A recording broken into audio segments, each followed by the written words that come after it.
There's a lake in the heart of Asia that holds 1/5 of all the world's liquid freshwater. It's more than all the 5 Great Lakes have together. Even if all the rivers on our planet suddenly changed their direction and set on a mission to drain this lake, it would take them a whole year to finish the job. I'm talking about the deepest lake in the world, Lake Baikal. If you decide to go all the way down to its deepest point, prepare for a journey of almost 5,400 feet. The descent takes several hours, but the rift floor of the lake is way deeper, between 5 to 7 miles beneath the surface. It means it could be even further down than the Challenger Deep, which is the deepest known place on Earth. The amount of water it has would be enough for everyone on Earth to have something to drink for up to 50 years. This mighty giant of a lake replenishes its water completely every 383 years. Baikal has a great delivery crew of over 300 rivers and streams, bringing their waters right in. And only one river flows out of Baikal, the Angara, which is headed straight for the Arctic Ocean. Baikal isn't only the deepest, but also the oldest existing freshwater lake in the world. It formed at least 25 million years ago.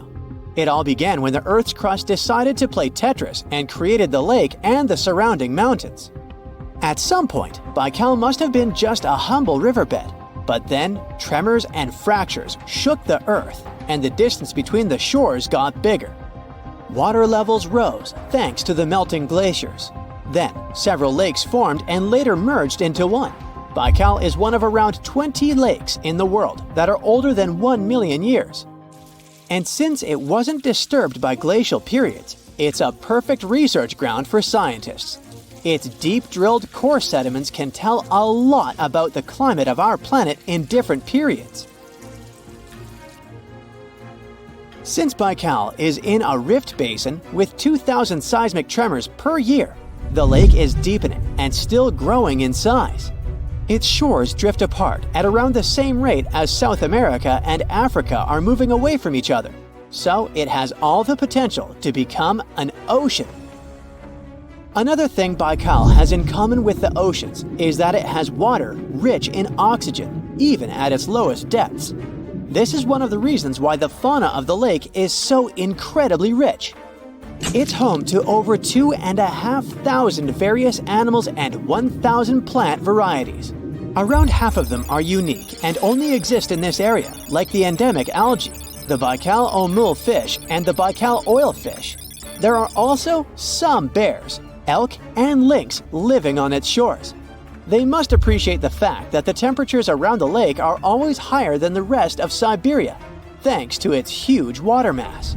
Most Baikal dwellers prefer to stick to the bottom of the lake, but there's one brave guy you'll meet if you decide to visit.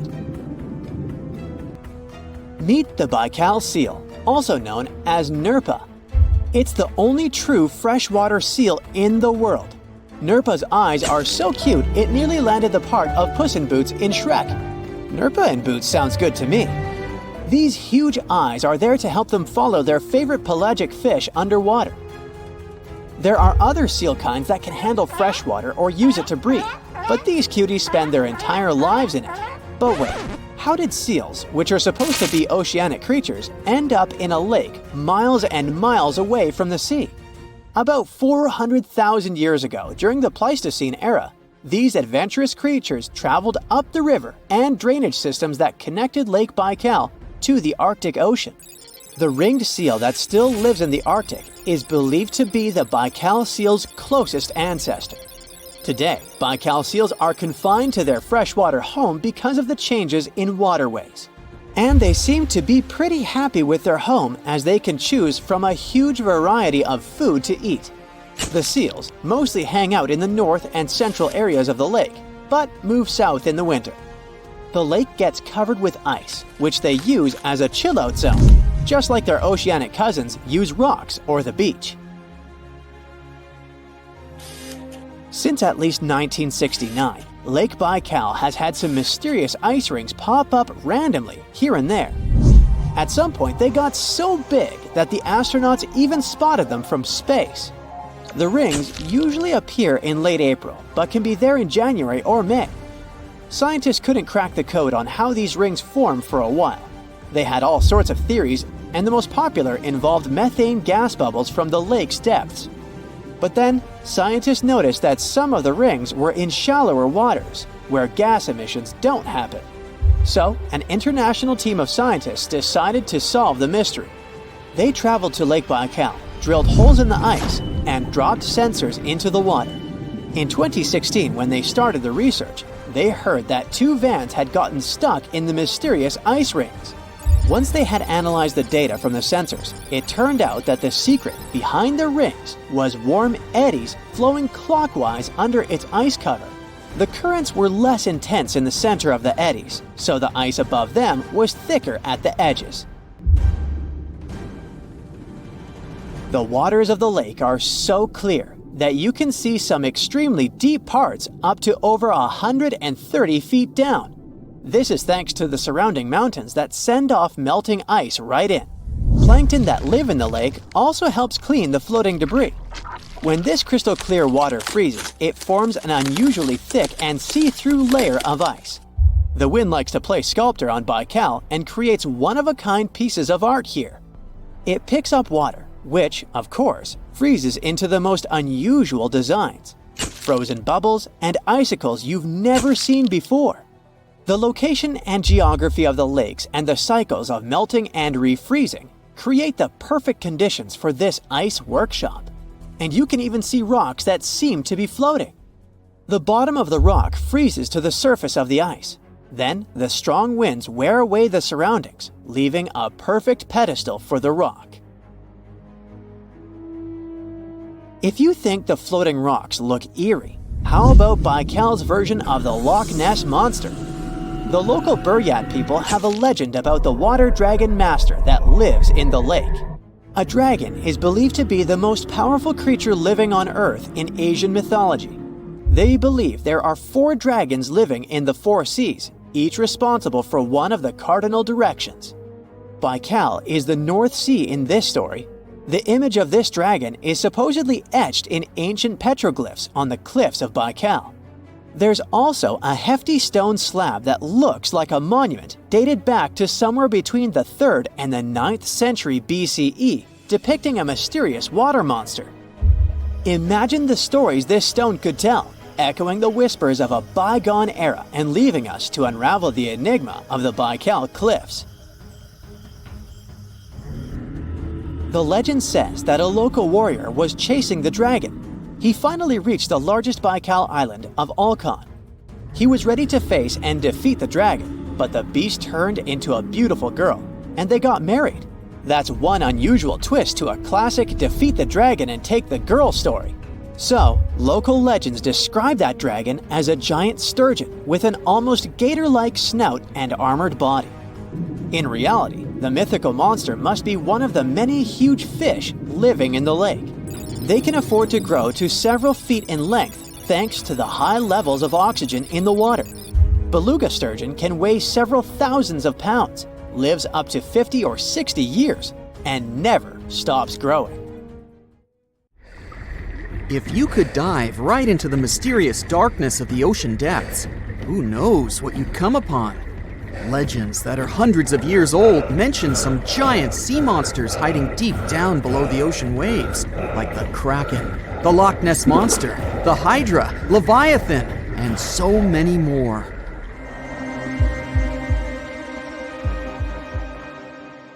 Okay, no one has ever seen such monsters, but there are still weird and unusually big sea spiders, squid, worms, and many other animals that grew way more than we'd expected. Take a look at the colossal squid from sub-Antarctic waters.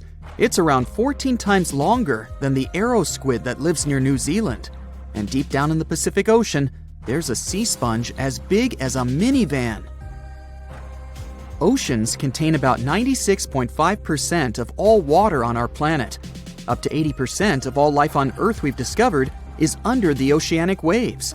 We haven't explored, mapped, or even seen more than 80% of the ocean. In fact, we've mapped Mars better than we have the ocean bottom. The pressure down there is insane, and it would make you feel like you're holding up almost 50 jumbo jets. And temperatures at such depths are extremely low. Conditions deep below the oceanic surface are harsh, so creatures that live there need to adjust. That's why many of them grew very, very big to survive. Creatures that live in cold, dark depths are so big because of a phenomenon called deep sea gigantism. The deeper you go below the oceanic surface, the less sunlight there is. That's why the temperatures drastically fall. The result of this is increased cell size and longer life of creatures. Also, these creatures don't have as much oxygen as the marine animals that live in shallower parts, and their food sources are minimal. Much of the food they get comes from shallower waters, and only a little bit trickles down to the deeper parts. And when there's not enough food, being large is an advantage. Larger creatures can move farther and faster to find something to eat. Their metabolism works slower. They don't digest the food that fast, so they can store food and conserve energy for hard times when they can't find anything to eat. They don't need to regulate their body temperature either, which also helps them save some energy, which they can then transfer to other body processes. They mature more slowly and later than those living in shallow waters. The majority of fish species that dwell in deep waters live 30 years or even more. Orange ruffy fish, on the other hand, live up to 150 years. This fella grows 24 feet in length and weighs up to 1.5 tons. But it grows to be so big for centuries. They start looking for partners when they're 150 years old, and they can also live this long because there are not so many predators at such depths. Also, there are no humans or other things that can disturb them or endanger their existence. At such depths, the environment is pretty stable, so many animals there are like living fossils because they probably haven't changed in millions of years. The first 650 feet of the ocean's depth are considered to be the open ocean. The majority of the marine life we've discovered lives there, since that's the area the sun can still reach. And then, as you continue going deeper, you reach the twilight zone. It seems like nothing lives there. But at about 820 feet, you see a small oasis of ancient life blooming. For example, there are sea lilies, animals that have been living at such depths unchanged for millions of years. Coelacanths, another living fossil, have been living in the ocean for more than 360 million years. Hagfish haven't changed in a very long time either, for over 300 million years. This creature lives at depths of 5,500 feet. They evolved before the rest of the vertebrates, which is why this is the only living animal without jaws or a spine, even though it still has a skull. Deep-sea creatures can't survive in shallow waters. They've evolved to live in depths under bigger hydrostatic pressure. Humans and other organisms that have internal spaces filled with gas would end up crushed if we could go to such depths. That's why deep-sea divers always need to wear special dive suits designed for surroundings with higher pressure, even though they're not going that deep to the areas where these giants live.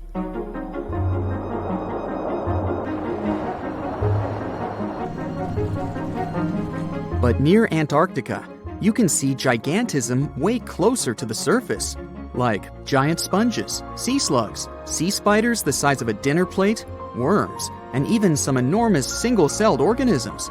They all tend to chill in shallower waters. Scientists are not sure why exactly, but they think it could have something to do with oxygen. Giant species use just a little oxygen, and the waters around Antarctica are pretty rich in it, which means there's hardly any limit to these animals growing bigger and bigger. Back to deep-sea creatures. As mentioned, they had to adjust to strong pressure, so they almost don't have any air gaps in their body at all. They're mostly water-based, and since water is incompressible, which means it's not something you can compress, it helps them stay unaffected at such high pressure. But because of all that, if they were to go up towards the surface, they'd probably swell up, maybe even explode. Just look at the blobfish, the one that takes the title of the ugliest animal in the world. It looks normal deep down below the surface, where its natural habitat is. But when it gets up to the surface, where the pressure is 120 times lower, it changes its shape. The blobfish doesn't have a skeleton or muscles, so without high deep sea pressure, it ends up being all floppy and saggy. The dark oceanic depths are not just scary to watch, but to listen to as well. In 1997, scientists were trying to find underwater volcanoes located off the South American coast. During their travels, they recorded one of the loudest noises ever registered. It was pretty weird, too. It was so loud, even sensors from more than 3,000 miles away managed to pick it up. They later called it the bloop. It took them 15 years to conclude the sound came from an ice quake. That's when seismic activity breaks frozen ground. Water at the bottom of the ocean is not always extremely cold. There are hydrothermal vents on the seafloor, and the water that comes out of them can be up to 750 degrees Fahrenheit. Powerful pressure, yep, the same one that would crush you, is something that doesn't allow the water to boil. There are hundreds of animal species that live near deep-sea hydrothermal vents. Some of them, such as tube worms, are not like anything we have seen before. These worms absorb chemicals from vent fluids. That's how they feed bacteria that live in them. And in return, those bacteria give them the carbon the tube worms need to survive. 2/3 of all of the coral species scientists discovered live in dark, deep, and extremely cold parts of the ocean. Some even live in parts that are 3 miles deep. They can survive at low temperatures, such as 28 degrees Fahrenheit. Some of these cold water corals are more than 8,000 years old. They form amazing structures that can rise up to 115 feet tall. The deep is not just a mysterious world of unusual creatures. The landscape under the oceanic surface is magnificent too. The canyons hiding there make even the Grand Canyon seem small. For instance, check out the one located in the Bering Sea, the Jemchug Canyon. Its vertical relief is more than 8,500 feet deep. That's huge. The largest ocean waves are not the ones you can see from the shoreline. They occur under the surface, and they're called internal waves. They take place between two water masses that have different densities. They travel at speeds of thousands of miles per hour and can be 650 feet tall. The deeper you go, the creepier they get. You're about to travel to the darkest ocean depths and check whether this claim is true. Are the creatures living there as scary as people think? You go 120 feet down underwater. Pay close attention to the bottom under your flippers. Oh my, what's that terrifying face half hidden in the sand? That's the northern stargazer. You can meet this fish in the eastern United States. It buries itself in the sand until unsuspecting prey gets near. Then, the nightmarish creature electrically shocks the poor animal and dines on it. You are moving deeper to 240 feet under the surface. That's where you spot a colorful, puffy creature, no more than 1 foot long. It's the sarcastic fringehead. At first, the fish seems to be harmless. Only unless it's provoked. When this animal is agitated, it opens its huge mouth to fend off predators. This defense tactic is a sight to behold, both surprising and frightening. Luckily, the fish is no threat to people whatsoever. The creature you see next can comfortably live in shallow waters, but you meet it at a depth of 900 feet. You don't even need to wonder why the animal's called the Game of Thrones brittle star. Unlike starfish that slowly crawl across the seabed, this creature moves fast. It wriggles its long, flexible arms to get from point A to point B. Its body is protected by a hard calcium carbonate shell. Also called snake stars, these creatures are tiny and easily fit in nooks, cracks, and small crevices in rocks.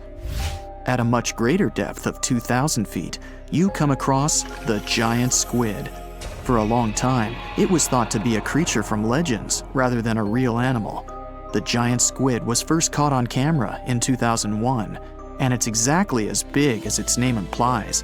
The creature's eyeballs are the size of soccer balls, and the squid itself can weigh up to 600 pounds. Almost 3,000 feet below the surface, you get spooked by another creepy-looking animal.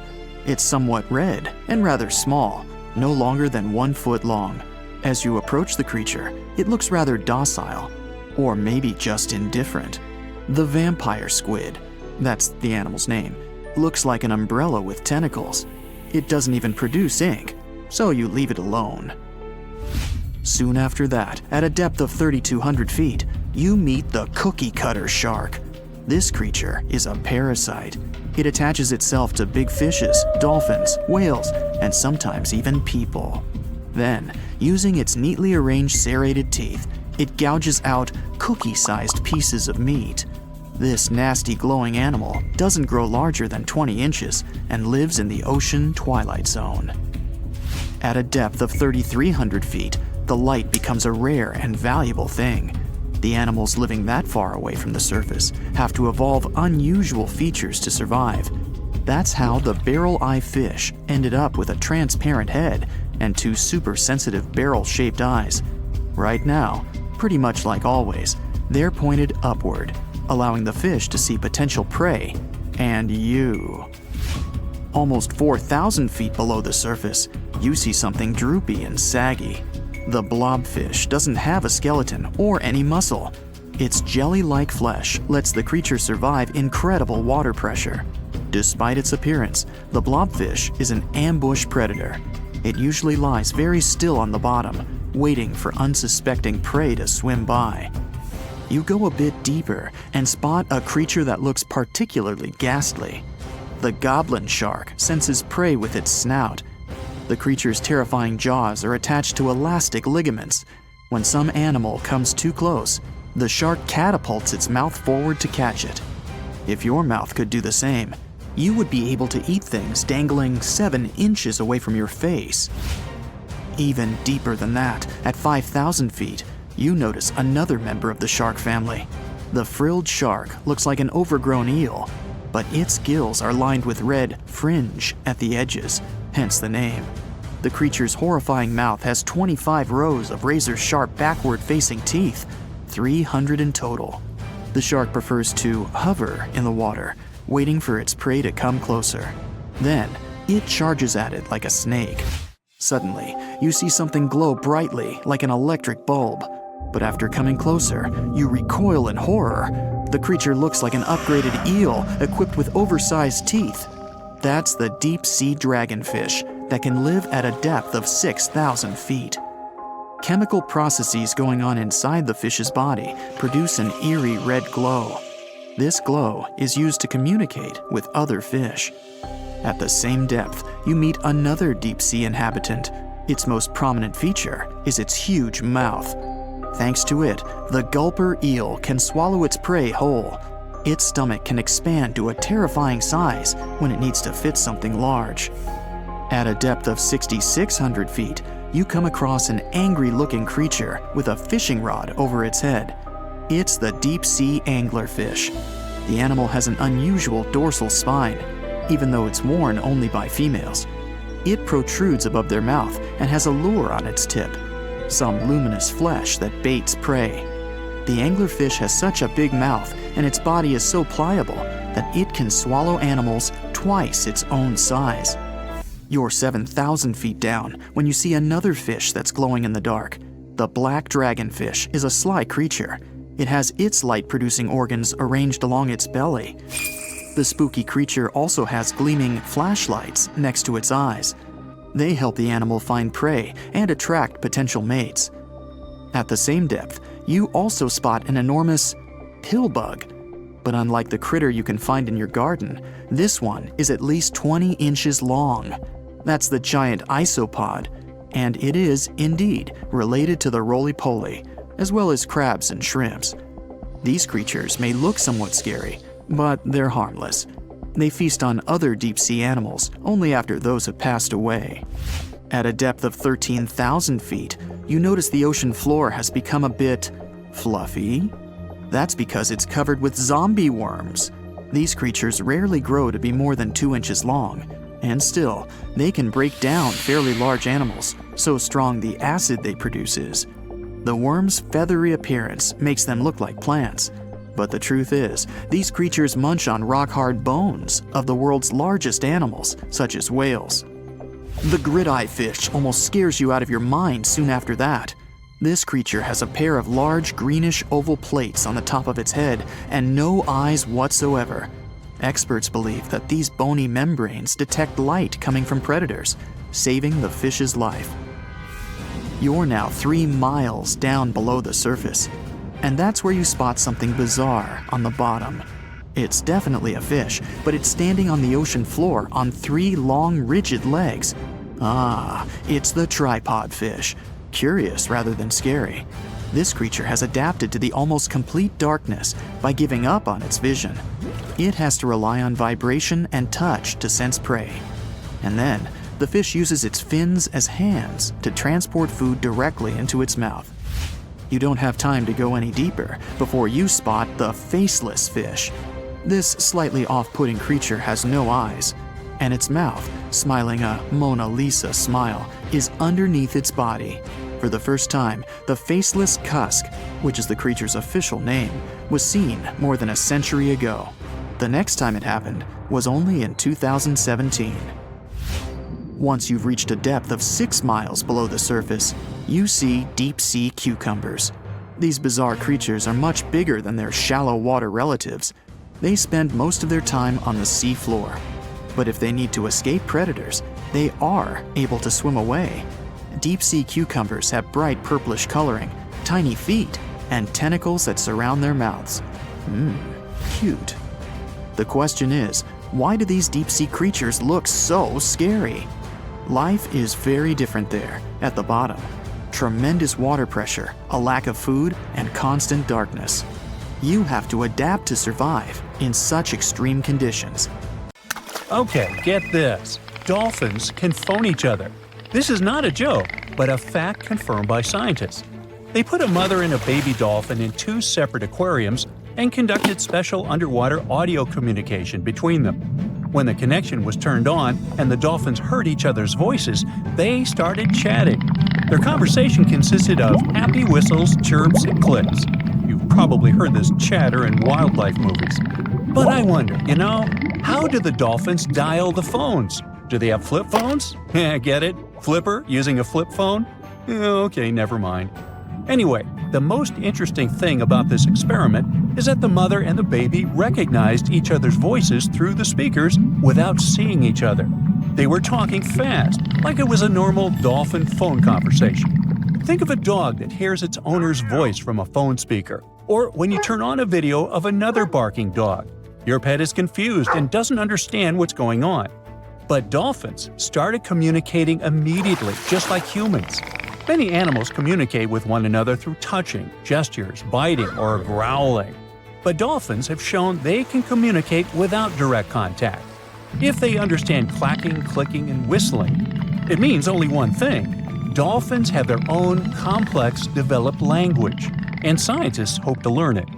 Scientists called one of the elements of their language signature whistles. They use whistles to call others by name, to convey information, and to warn of danger. This is one of the most difficult forms of communication in the animal world. These whistles vary depending on the situation and the dolphin species. They raise or lower the tone, shorten the duration of the sound, or increase it by exchanging short or long words. To compare the language of dolphins with other species, scientists have compiled a table of sound properties, such as length, clarity, pitch, pattern, and others. According to all the data, dolphins have the largest sound palette. Larks, the bird, took second place, by the way. But even with all this data, we still don't know much about the complexity and diversity of their language. In one of the latest studies on this topic, scientists analyze about 1,000 dolphin communication recordings made over the past 40 years. But even after that, we can't even come close to understanding it. It's possible that AI will handle this better than humans. We aren't aware of how to speak using signature whistles, but scientists know for sure that dolphins use them to express their emotional state, to share news, and to tell each other about the dangers or where their prey swims. Scientists believe that dolphins can talk about anything. They can rejoice and complain to each other. They even communicate in different styles at the same time, like people who are chatting at a noisy party. But in addition to sound signals, they use body postures, jaw claps, bubble blowing, and fin stroking. They form groups, assign tasks, and work as a team. If one dolphin knows a place with food, it will tell its friends about that, like Instagram. If they spot a shark, they'll warn others about it. There was even a case where two bottlenose dolphins scared a spotted dolphin. A couple of days later, this dolphin returned to that place with its friends. It's like when some bad guy bullies you and then you call your friends to help deal with him. What if we learn dolphins' language and find out that they're smarter than humans? What if they gossip about the human race and laugh at "Oh, brother, get a load of these dumb people. They're fighting each other over nothing. What do they spend their lives on? Why don't they just chill and enjoy life? They create too many problems for themselves. It's a good thing we're smarter than them and can just relax in the ocean. Yeah, dude, let's stay away from them." Or maybe they know a lot more about nature and the ocean than people do. What if they discuss the problems of the ocean and have unknown technologies?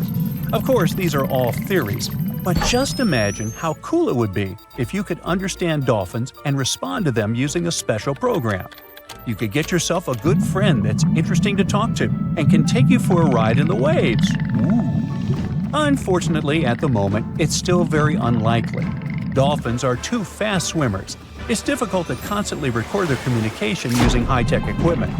Even the slightest change in the dolphin's whistling is associated with their actions. Their whistles may sound the same, but the context is different. They play, fight with one another, chase fish, or run away from a large shark, and all the time, they use their language. Well, we have the same situation. We raise our hands when we want to say hello, but we also raise them when saying goodbye. Our wow reaction can mean both joy and horror, depending on the context. Dolphins have the same complex communication. For example, they clap their jaws when they fight each other, but they also do it when they play. Dolphins are unique not only because of their brains and the way they communicate. Perhaps you don't know that dolphins are not fish, they're mammals. Yeah, you knew that. They can't breathe underwater because they don't have gills. They come to the surface, take a deep breath, and swim for about 10 minutes. Then they repeat this process. Unlike fish, dolphins don't lay eggs. They give birth to cubs, and they feed them with milk. They also have body hair. Yep, newborn dolphins have hair on their beaks. They lose it soon after birth. Why do they need this hair?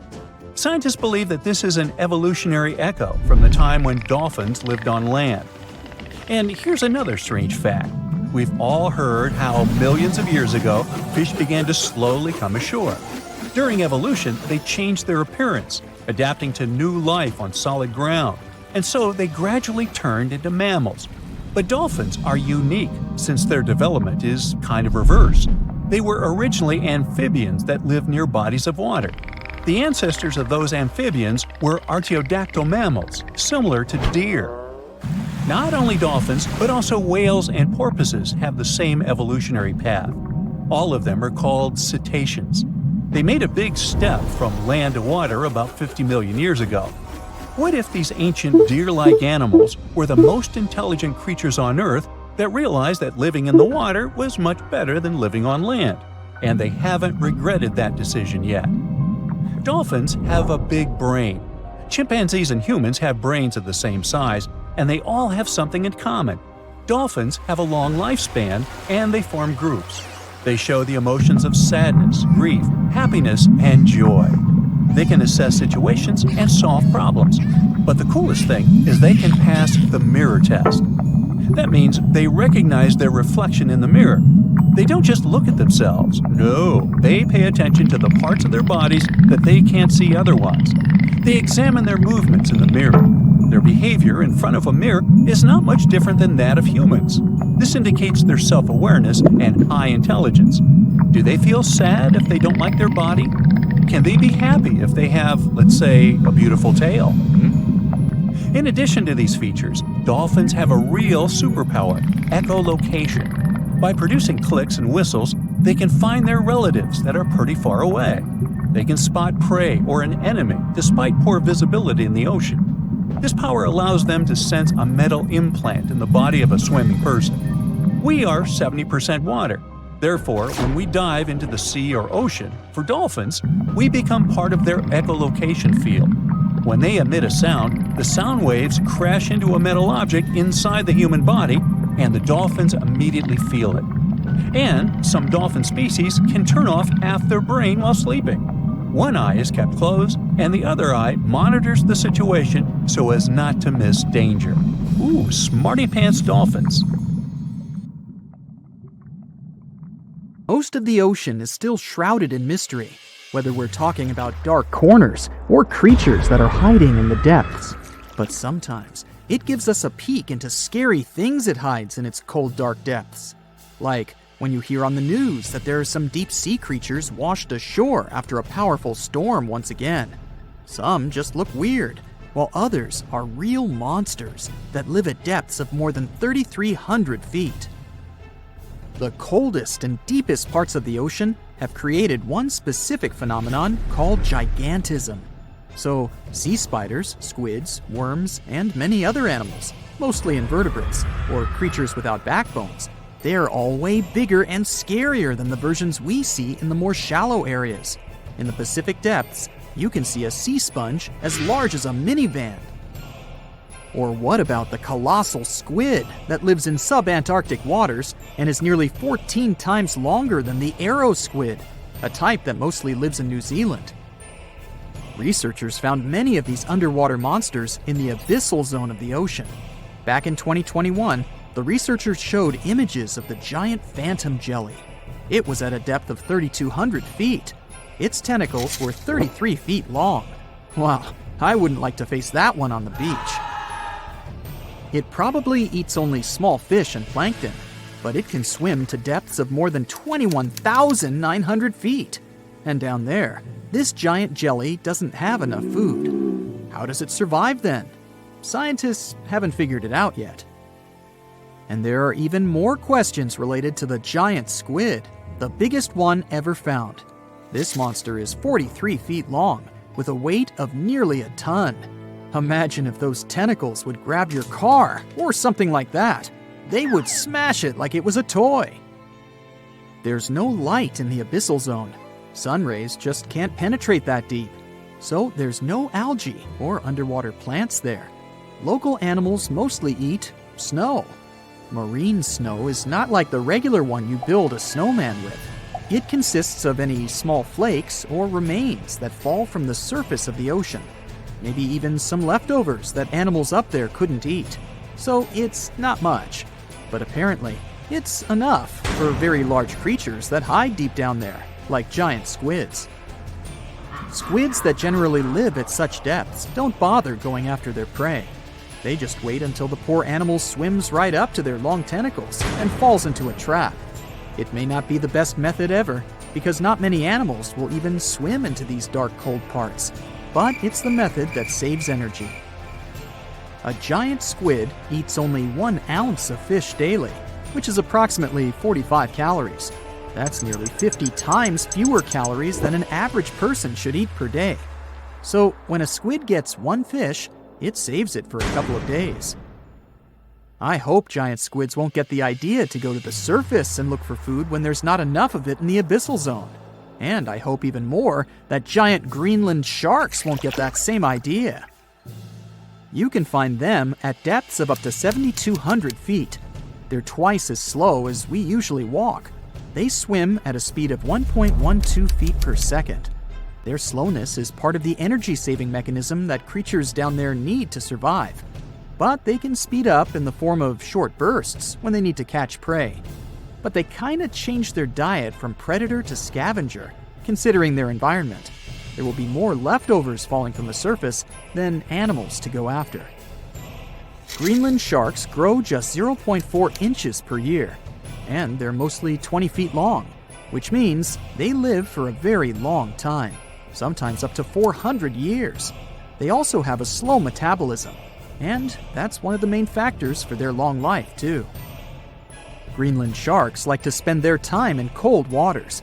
They're adapted to that, since their tissues have specific chemical compounds that prevent the forming of ice crystals all over their body. That means they have some sort of natural antifreeze. So what makes them so big? Scientists are still not sure, but some theories try to explain it. There's this thing called Kleiber's rule that says bigger animals tend to be more efficient. Just take a small fish and compare it to a whale with a mass hundreds of times bigger. The whale has a greater metabolism. It conserves energy more efficiently and loses less of it to the surroundings through heat. Moving on, bigger animals can ingest bigger prey. They're more likely to go through tough issues in their environment or defend themselves from predators going after them. Also, the body gets bigger when temperatures are lower. The Greenland shark is a perfect example. So are giant sea spiders. Sea spiders are generally common, and you find some very small ones at 0.04 inches. But in deeper parts of the Antarctic, they become 3-foot-long giants. They grow so big because the cold water has more oxygen. That way, more of it diffuses into the animal's body, and that allows it to grow bigger. Yeah, both as a creature and a nightmare. And how about this giant tube worm? Researchers found it accidentally while they were exploring the mysteries of the Pacific Ocean floor. They stumbled upon unusual hydrothermal vents. Volcanic heat is a thing that gets them going. As water seeps down through faults or cracks in the rock, these vents change their direction. When the water gets out of the vent, it's rich in different minerals and chemicals. Most animals wouldn't survive being around this toxic soup of chemicals, but not these tube worms. They came as a true surprise, because not only are they not bothered by these toxic vents and the almost boiling temperature of the water, but they developed entire ecosystems there. They're unique because they don't need sunlight to survive. Instead, small bacteria are their main source of energy. That bacteria gets their energy directly from these toxic chemicals. So it's not photosynthesis, but a process called chemosynthesis. And these tube worms don't have mouths. These bacteria live inside them. Strange story, huh? Plus, these scary worms reach up to 8 feet. Giant isopods are no better either. They lurk at the depths of the ocean of 1,640 feet or more below, far away from the sunlight, looking like some monstrous wood lice. They spend most of their time on the seabed, hoping to find some food falling from higher levels of the ocean. Check out their small hooked claws at the ends of their legs. Isopods use them to remain more stable while moving around the ocean floor. Since there's no light, they have long antennae that help them feel their way around. These sensory antennas are about half the length of their body. Giant isopods have pretty big eyes compared to their body size, too. They can grow over 12 inches from head to tail. And these fellas are really patient. Remember how we said animals down there rarely get food? Sometimes they need to wait for years to get a proper meal. That's why their metabolism is amazingly slow. 5 years later. They can go for 5 years without eating anything. Imagine that. I get hungry just talking about this. In 2006, a biologist did research to compare the differences between the shallows and the deep sea regions. He realized the deep sea mirrors the island rule. First, isolated parts of land develop biodiversity you won't find anywhere else. Second, small-bodied life there grows much bigger when it's isolated, compared to life on large land masses. Resources are limited, but also competition and predators. And we don't know much about these deep-sea creatures. It's too expensive and too complicated to carry out such research, so we'll just wait for more raging storms to show us at least part of the monstrous world cold ocean depths hide. There are plenty of fish in the sea. Some of them look totally like Nemo or Dory. Then there's the butterfly fish and fancy guppy, which is indeed really fancy. And then there's... What on earth is that? I would definitely not pay for a diving experience to see this guy. The anglerfish has the unofficial title of the ugliest animal in the world, but I wouldn't dare to break that news to it. There are more than 200 species of anglerfish currently swimming somewhere in the gloomy depths of the Atlantic and Antarctic Oceans, up to a mile below the surface. Some of them prefer different living conditions, the shallow tropical environments. Different kinds of anglerfish vary in shape and size, from the famous black sea devil to frogfish, monkfish, football fish, goosefish, batfish, and sea toad. The larger ones can be half as long as a full-sized bed, but most are less than a foot long. Since the choice of meals where these guys live isn't that huge, they had to come up with a unique hunting strategy. They don't waste their priceless life energy on following prospective prey. Instead, they use a piece of dorsal spine that sticks above their mouths like a fishing pole, hence the name of the fish. There's a sac of bioluminescent bacteria that glows brightly in the dark at the end of that rod. The light lures prey, and all the anglerfish has to do is wait, and then enjoy its lunch delivered right to its mouth. Their bodies are pliable and huge, so they can easily swallow prey twice their size. Deep-sea anglerfish eat whatever they can find. Species that live in more shallow water aren't picky either, and can eat anything from shrimp to snails and small fish. Only female anglerfish have the cool fishing rod feature though. So what about their males? Finding a soulmate deep under the sea isn't that easy. I mean, literally, there's no light down there. Plus, there are frigid temperatures and low oxygen levels. Anglerfish can't afford to go on many dates in those conditions, so they mate for life. And before you go aw about it, I have to tell you, they do it in quite a special way. Male anglerfish are much smaller than their ladies. The contrast is so striking that when researchers first got interested in their love life, they thought those males were actually the offspring, or larvae, hanging out next to their moms. Certain anglerfish male species have receptors that alert them that there's a female nearby. After they mate, the male bites into his woman and stays attached to her head, belly, near her tail, and other areas he can access.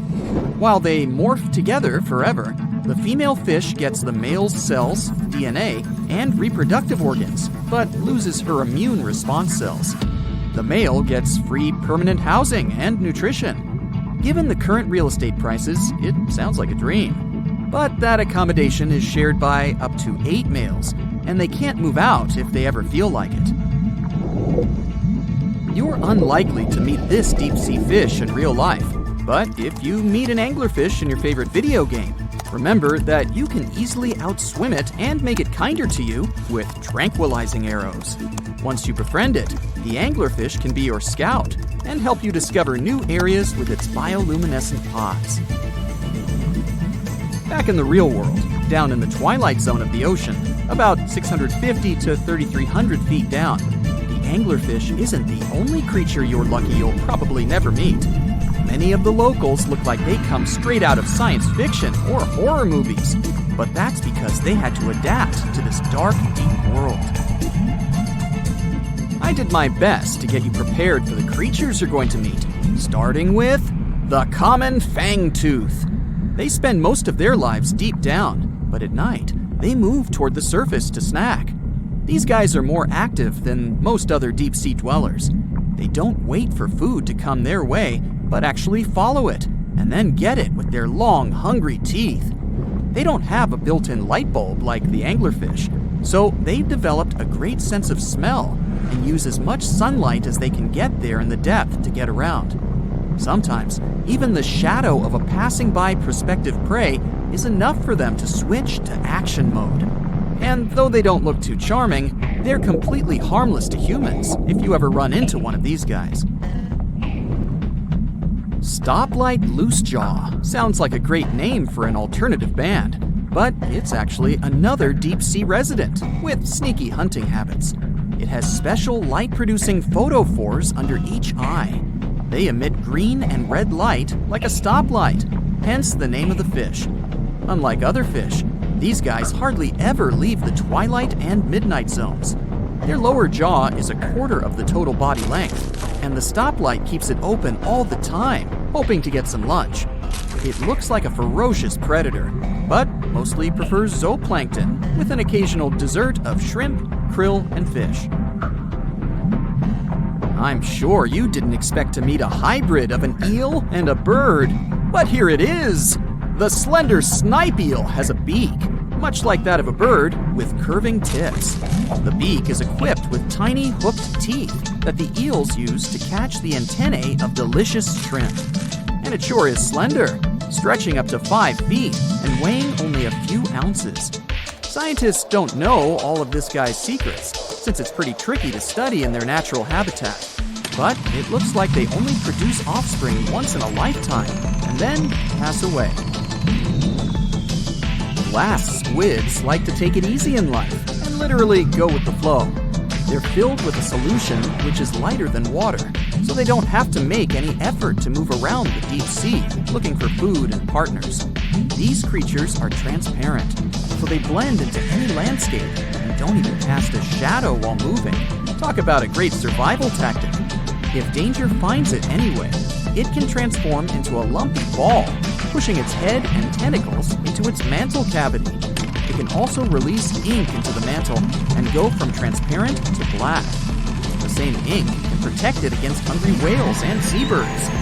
Another tactic they use to scare off predators is to activate their light-emitting organs around their eyes. I'm getting hungry. Maybe I can snack on this sea cucumber. Ouch, it's moving! So I guess it doesn't belong in a salad after all. These soft-bodied fellows live in all parts of the ocean, from shallow waters to the deep underwater world. Most of them slowly move around with their tiny feet, but some crawl around by flexing their bodies. Sea cucumbers can shed their internal organs when there's a predator approaching. Those sticky organs distract the intruder, and the happy cucumber moves on and just grows the organs back. What's that glistening in the distance? Looks like someone dropped gems in the water. That's a sea sapphire, also known as the most beautiful animal you've never seen. Some males of this type of copepod can change color from deep blue to purple, red, or gold. 1 second later, it's gone. And it's back, shimmering bright. The secret to this magic is that their bodies are transparent and reflect light differently at certain angles. It looks like it's their way of communicating between each other and attracting mates. Female sea sapphires don't have the same superpower, but their eyes are bigger compared to males, probably to spot them from a distance. Males roam wild and free, and their ladies stay in the crystal palaces of strange barrel-shaped jellies called salps. Want to high-five a sea creature? Well, put your hand up for the Tasmanian red handfish. This fish doesn't swim like a fish. It walks. It uses its flipper-like hands to stroll around on the ocean floor. These bottom walkers are disturbed by swimmers and boats a lot. Some people even want to take them home as pets. I think it's better to just give them a wave and swim on by. The vampire squid. Its species name is Vampiroteuthis infernalis, which translates to vampire squid from hell. Oh yes, this vampire squid means to terrify everyone with its name, its dark red color, its spikes at the bottom, and the scary fact that it can basically turn itself inside out. The vampire squid loves putting on a good show, but it's as harmless as a kitten is to humans. It's as if Dracula scared the pants off you, but he didn't have blood-sucking fangs. The vampire squid feeds on food particles from plants and animal matter floating near the ocean's surface. Since they're not predators, they need good defensive strategies, and their vampiric look is designed to ward off large creatures who want to eat them. Turning themselves inside out is a defensive mechanism since the spiky areas in the inner skin are more intimidating. They also shoot out a substance that does not have color, but is packed with bioluminescent particles to distract predators. The vaquita. Going out on a boat off the coast of Mexico sounds like the perfect vacation. The sun, the blue water, the most endangered sea creature. Wait, what? The vaquita isn't dangerous, but don't expect it to stick around to say hello or sign any autographs. It's incredibly shy. This little cow, that's what it means in Spanish, is one tiny sea mammal. With those black markings around its eyes, it looks more like a sea panda to me. Seeing one should make you feel very special. They're on the brink of extinction, mostly because they got caught by accident in fishing nets. It's estimated that there's only 10 left in the wild. The blue dragon. This little creature looks like something out of a kid's fantasy movie. It's called the blue glaucus, casually referred to as the blue dragon or blue angel. It can be found in many places, the Atlantic, Pacific, and Indian Oceans. It's kind of a mollusk and it only grows to be about an inch long. What you think is the back is actually the mollusk's bright underbelly. It regularly floats on its back so that its blue colors help it camouflage with the water's waves. The blue dragon isn't just pretty, it's also smart. It usually feasts on Portuguese man-o'-wars, also known as Physalia physalis. The blue dragon stores their stinging cells for later use, in essence, stealing their defensive mechanisms. When the blue dragon is threatened, it releases those stinging cells it stored, directing them at an enemy to sting them with more power than the Portuguese man-o'-war would have been capable of. As they can store a huge amount of stinging cells, they can be a threat to humans. So, if you find one, don't pick it up. It's best to admire it from a distance. The barrel-eye fish.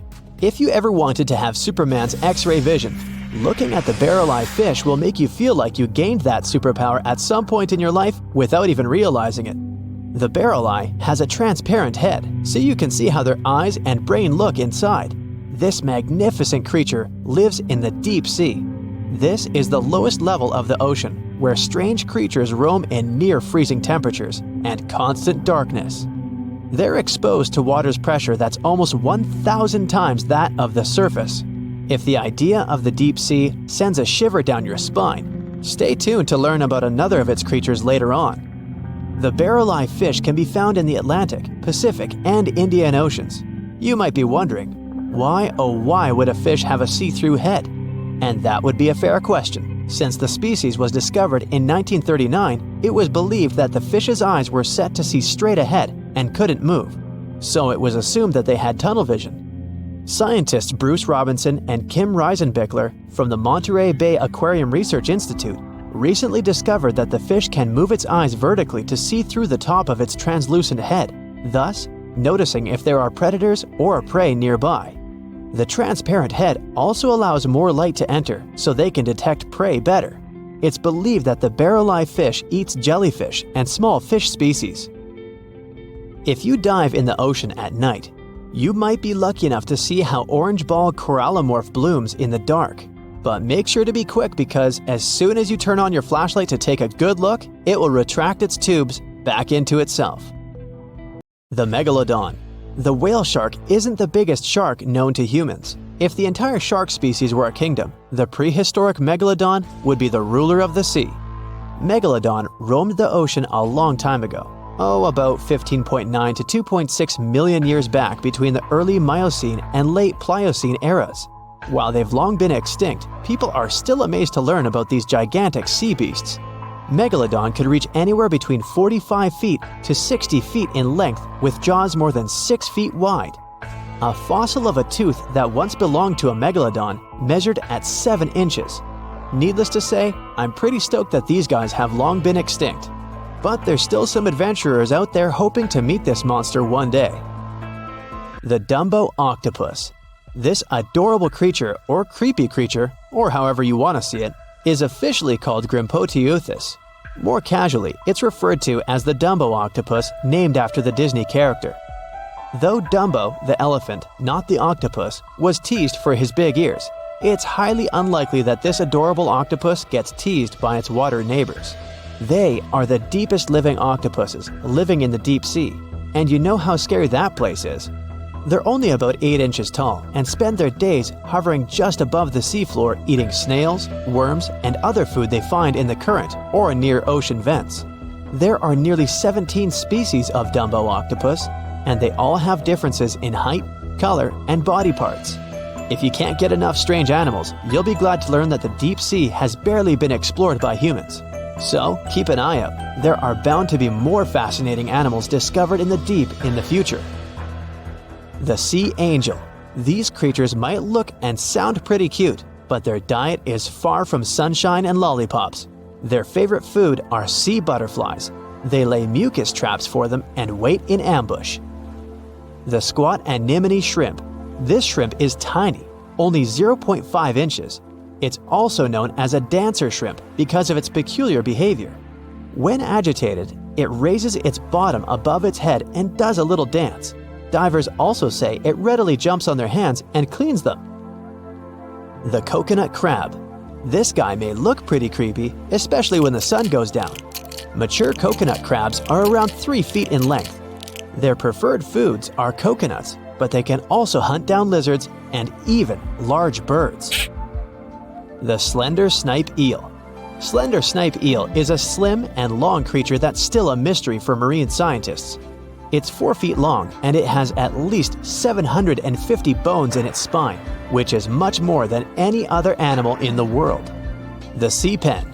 Sea pen is 7 feet long and it has a lot of varieties, but most of them look indeed like a pen or a quill. The similarity is even more striking when the animal has a water-filled bulb that anchors it to the floor. The Persian carpet flatworm. This creature looks indeed like a carpet, despite being very small by comparison. It's only 4 inches long, able to become both male and female. It doesn't really mate with other flatworms. Rather, it fights them for the right to bear posterity. The flamingo-tongued sea snails. Tourists love these extraordinary snails for their pretty colors, thinking it's a shell, but in fact, the shell is quite dull and hidden underneath colorful soft tissues. They eat softer, toxic parts of corals and store their toxins to protect themselves. So imagine stumbling upon a creature so huge it could dwarf even the largest known marine animals today. Scientists discovered the fossils of this beast on England's coast and believe it once ruled the waves. The new species was named Ichthyotitan severnensis, but thankfully for me, scientists nicknamed it the Little Stock Monster. Its estimated lengths range from 72 to 85 feet long, almost as big as a blue whale. Megalodon can't even compare to this. It was only about 60 feet long. And what's crazy is that this fossil we found wasn't even an adult, so who knows what their actual size was.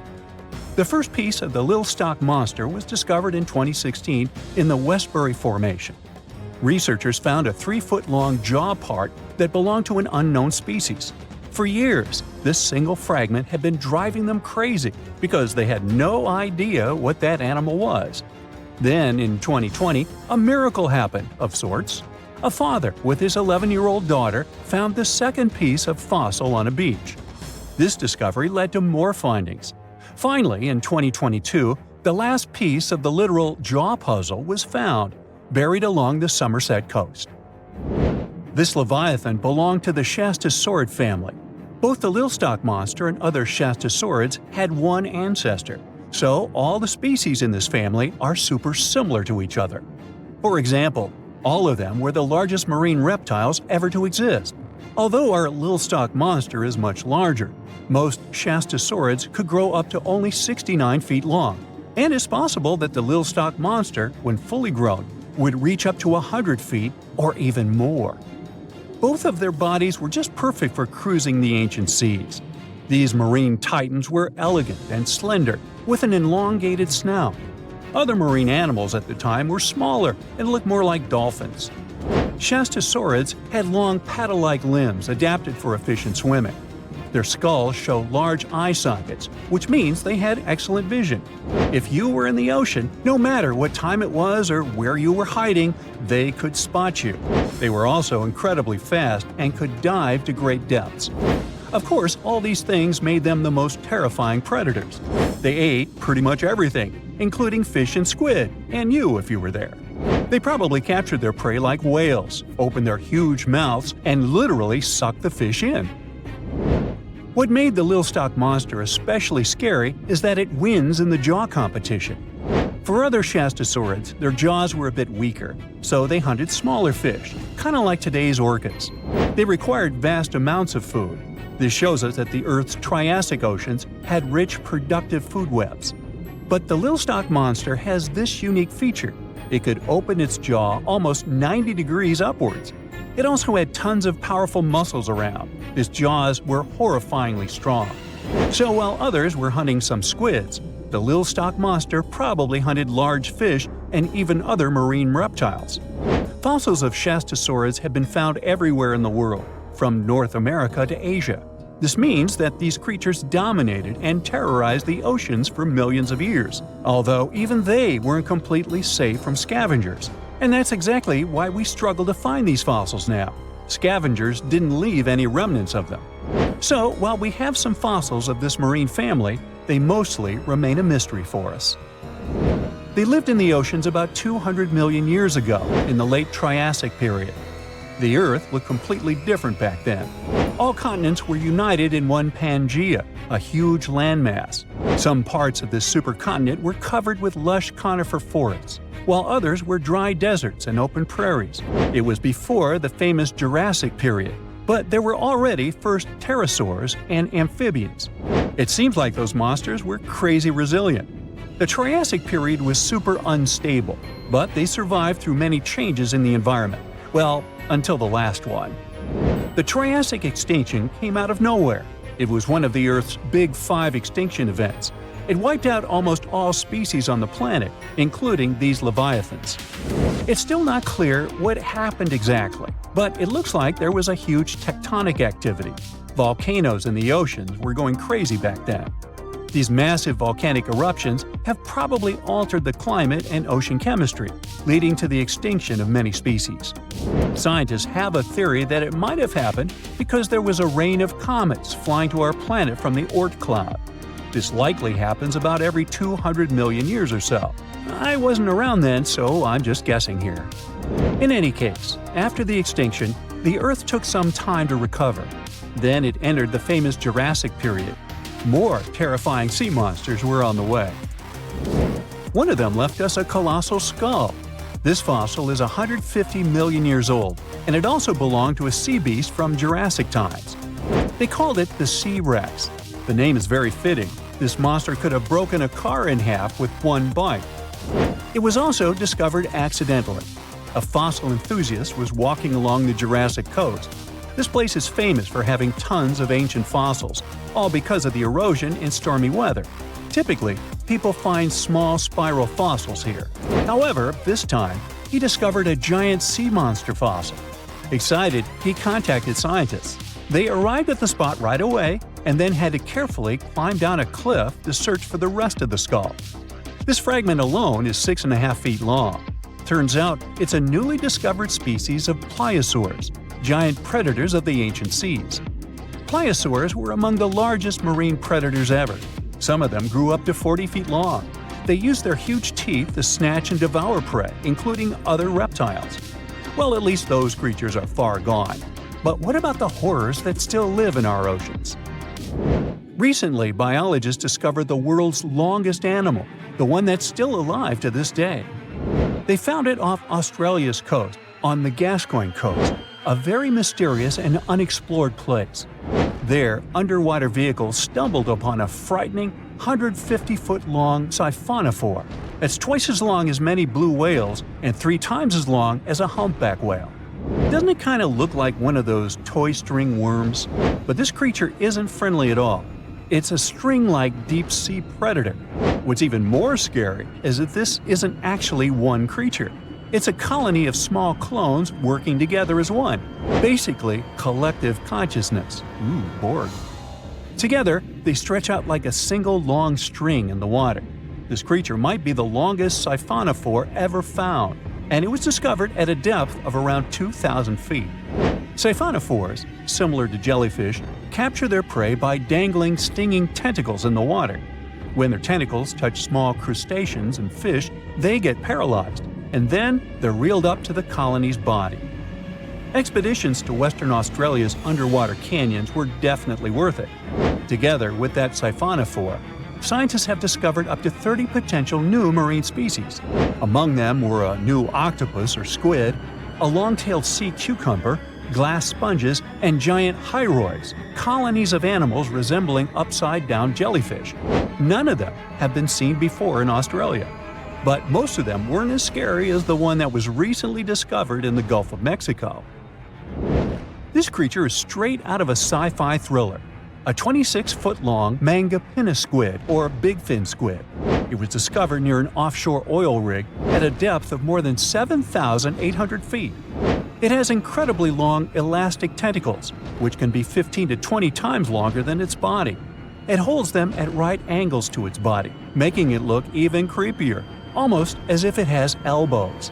And yes, it's another deep-sea predator. These 10 tentacles probably help the squid trap their prey and drag it onto the seafloor. We barely know anything about this extraterrestrial-looking creature because they're very hard to find and study. And if you think their tentacles are awful, just check out these creatures with 20 arms. This thing looks like a facehugger. This new species is lurking in the frozen depths of Antarctica. Experts were searching for cryptic sea animals known as Promachocrinus, or Antarctic feather stars. They're kind of similar to starfish and sea cucumbers, but have an otherworldly appearance and can live up to 6,500 feet below the surface. It's called the Antarctic strawberry feather star. Despite its pretty name, its appearance is anything but cute. It has a bizarre strawberry-like body from which 20 spindly arms branch off.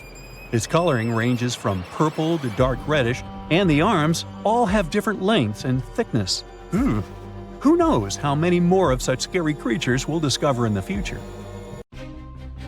450 million years ago, no, I wasn't around then, the sea level was higher, coral reefs started to form, the climate on our planet was stable and warm, not even dinosaurs were around yet. The time when bony and jawed fish we know as sharks appeared. They've been dominating the oceans and making other marine creatures flee in fear ever since. Many of them, like great white sharks, have evolved and adjusted to life in the open ocean as hunters with a pretty high position in the food chain. They're less diverse today than before. One of the reasons is the asteroid strike from the age of dinosaurs. After it reduced the number of shark species, only smaller and deep-water kinds that ate primarily fish survived. They started getting bigger over time. Near the surface, sharks such as makos or great white ones develop faster movements and are somewhat between gray and blue to blend in with their surroundings. The epaulet shark can even walk on the land. It can't take a walk on the beach because it can't breathe outside of the water, but it lives on coral flats in shallow tropical waters, so it can walk in kind of a crawling motion.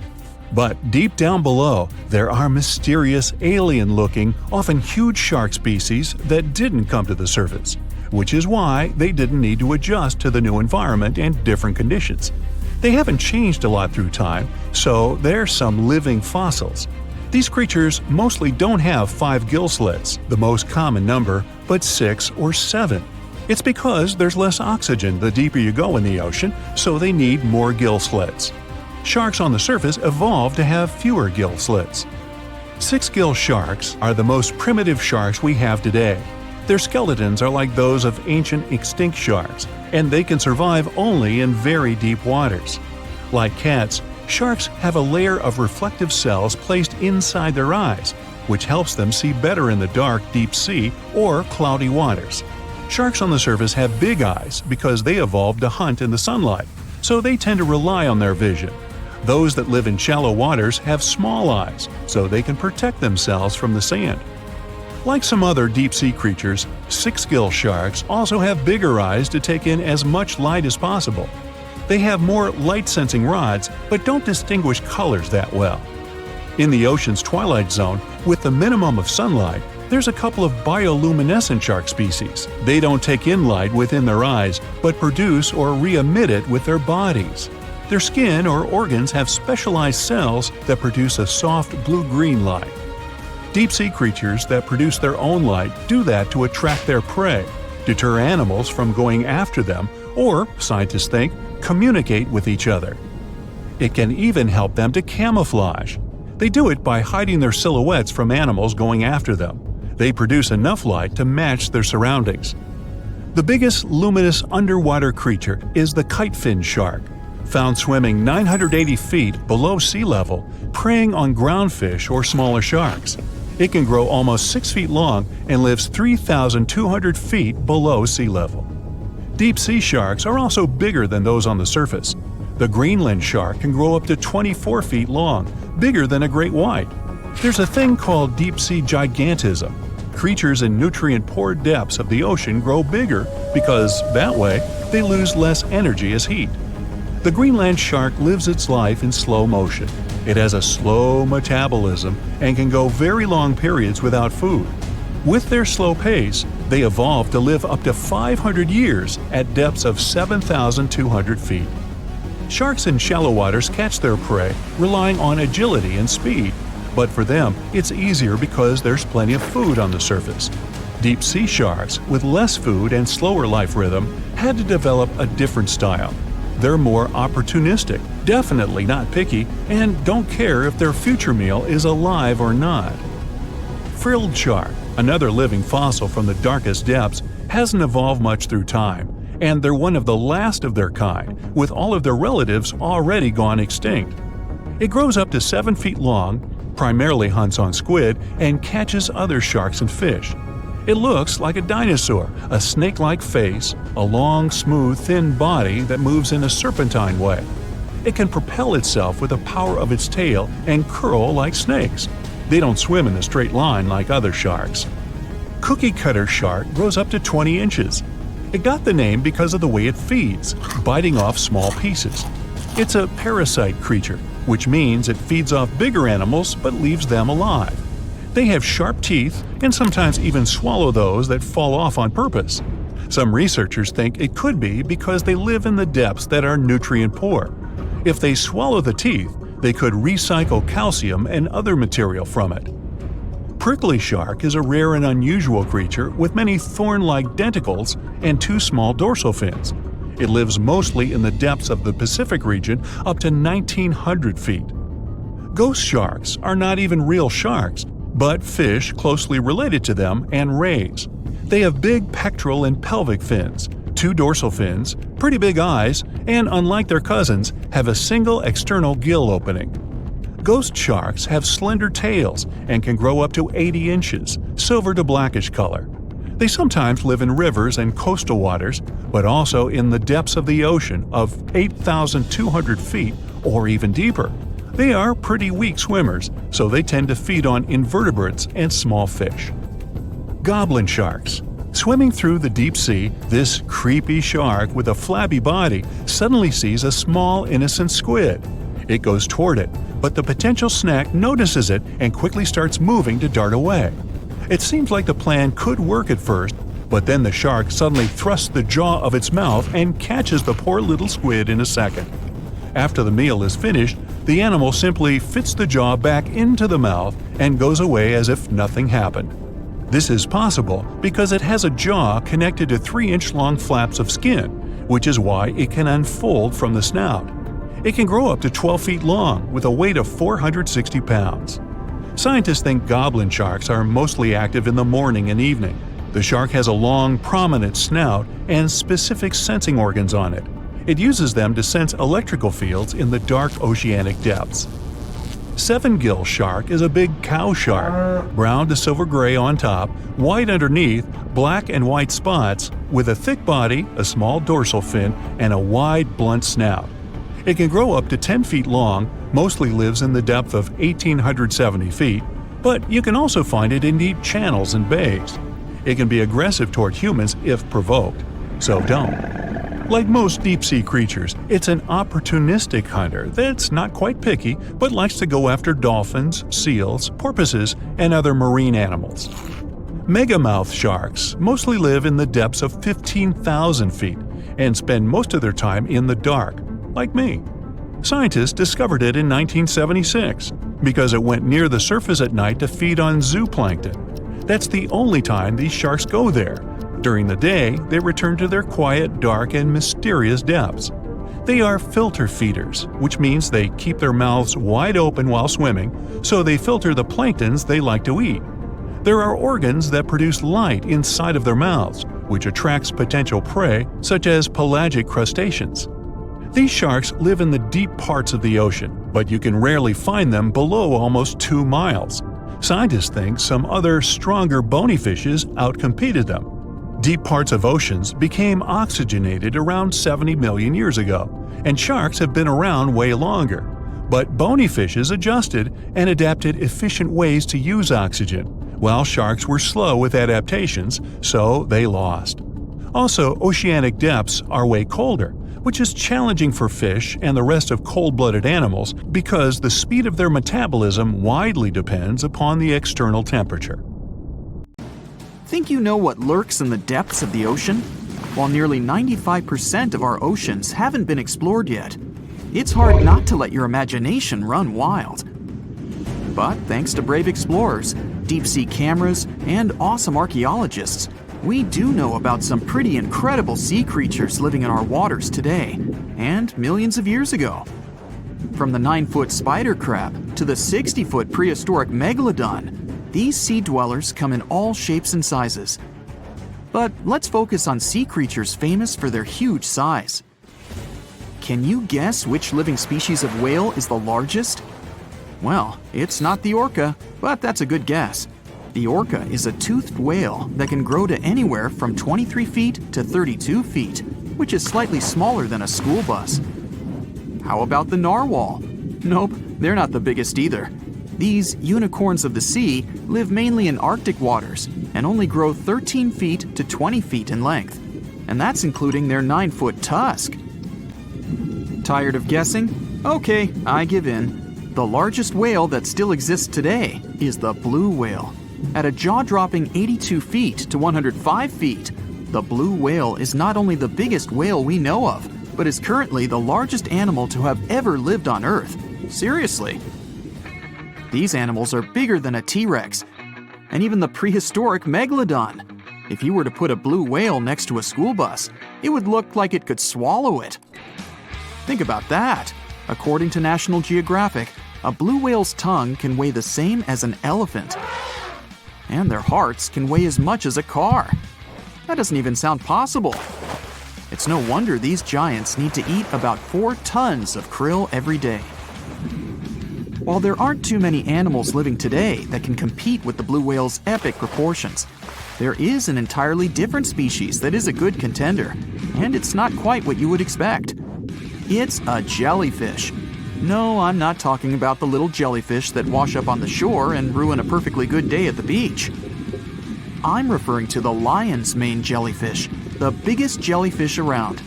This invertebrate can grow up to 120 feet long. They also come in different gorgeous colors like red, purple, or even shades of orange. As if their length wasn't impressive, the lion's mane jellyfish boast a whopping 8 sets of 70 to 150 tentacles. That means they can have up to 1,200 in total. And here's the giant oceanic manta ray, the largest type of ray in the world. Their wingspan can be longer than a bus. These guys can reach 30 feet in length. They also have the biggest brain compared to body size among all fish. Unlike their stingray cousins, mantas don't have venomous tails. And while the lion's mane jellyfish and the blue whale are yet to be beaten for the longest sea creature, there is one marine creature that can grow even larger in length. The Portuguese Physalia physalis, tentacles and all, can reach a length of 165 feet long, and that's according to mentalfloss.com. While this thing may look a lot like a jellyfish, it's actually known as a siphonophore, and there are hundreds and sometimes thousands of them that are genetically identical. Their long tentacles help the organism catch prey, and its sting is fatal to most animals, even humans in some cases. What's even creepier is that if one of the tentacles comes off the organism for whatever reason, it can float around the water for days before decomposing. Even if it's detached, this tentacle can still sting you. But don't go running out of the ocean just yet. Your chances of being hurt by a Portuguese Physalia physalis sting are pretty slim. However, if you do get stung, the side effects aren't pretty, with welts, stomach cramps, an elevated heart rate, and an upset stomach. While you don't want to go anywhere near these long creatures, they sure are pretty to look at. Check out all those colors. The Shastasaurus is the biggest marine reptile that has ever existed. These predators lived during the late Triassic period, about 210 million years ago. These amazing giants could reach lengths of up to 69 feet, and weighed more than 75 tons. This made the Shastosaurus as heavy as a blue whale. And if you could stand this creature up vertically, it'd be as tall as a 7-story building. Despite appearances, the Shastosaurus was actually pretty slim for its size. Its ribcage was only 6 feet across. You'd think that this big guy was chowing down on other dinosaurs, but that's not the case at all. This reptile survived on a diet that consisted of small fish and cephalopods, like octopuses and squids. The Albertonectes is a bright representative of the plesiosaur family, meaning that this marine reptile had a small head on an incredibly long neck and large flipper-like limbs that helped it move through the water. These creatures occupied the seas around North America 76 to 70 million years ago. The length of this sea monster could reach 38 feet, with its neck taking up 23 feet of that length. Its neck was a true record breaker. It had a whopping 76 bones in it. No other animal known to humankind has had so many vertebrae in its neck. Scientists aren't sure why they needed such a lengthy neck. They might have used it to collect shellfish off the seabed, or perhaps it helped them capture their main prey, fish and squids. This aquatic reptile also had gastroliths in its stomachs. Some of them were as big as 5.5 inches in diameter. The Tylosaurus belonged to the Mosasaur family. It dominated the shallow seas of North America about 85 to 80 million years ago. This was an enormous predator, with the biggest representatives reaching 45 feet in length. It had a narrow hydrodynamic body with a blunt, powerful head that the animal used to ram and stun its prey. Its body was equipped with agile flippers and a long tail decorated with a maneuverable fin. The Tylosaurus was a carnivore, and its diet included not only fish, turtles, and small sharks, but also other mosasaurs, plesiosaurs, and flightless birds. Meet Ophthalmosaurus. This prehistoric reptile thrived during the late Jurassic period and lived in oceans all over the world.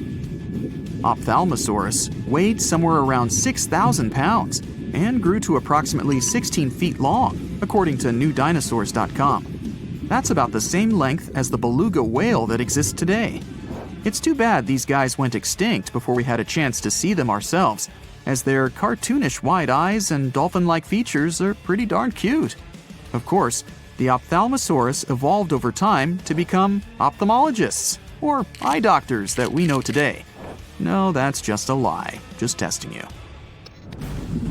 The Mosasaurus is a truly gigantic predator that dominated the seas all over the world about 66 million years ago.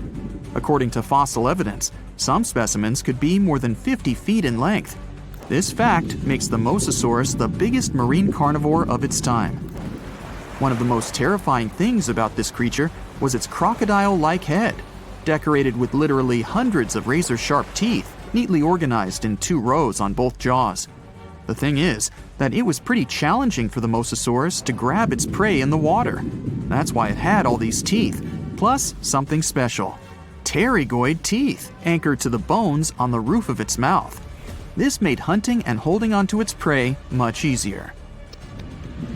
The Styxosaurus belonged to the plesiosaur family and lived during the late Cretaceous period, around 85 to 70 million years ago.